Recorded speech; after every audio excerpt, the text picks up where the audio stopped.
तर दुसरीकडे महाराष्ट्रातल्या विधान भवनात विधानसभेचे आमदार मतदानाचा हक्क बजावतात। आतापर्यंत मुख्यमंत्री देवेंद्र फडणवीस यांच्यासह 250 पेक्षा जास्त आमदारांनी मतदान केले। गेल्या काही महिन्यांपासून तुरुंगात असलेले माजी उपमुख्यमंत्री आणि राष्ट्रवादी काँग्रेसचे नेते छगन भुजबळ यांनीही विधान भवनात जाऊन मतदानाचा हक्क बजावला।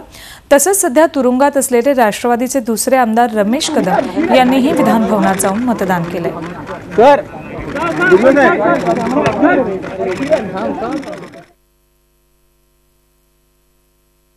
राष्ट्रपती पदाच्या निवडणुकीकरता मतदान करण्याकरता या ठिकाणी आम्ही सर्व आलो होतो। मोठ्या प्रमाणात आमदारांमध्ये उत्साह या ठिकाणी पाहायला मिळतोय।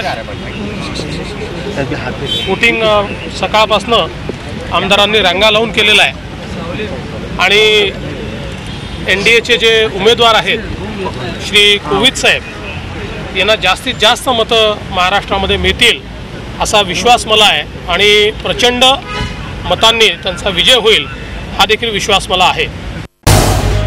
झी 24 तास रहा एक पाऊल पुढे।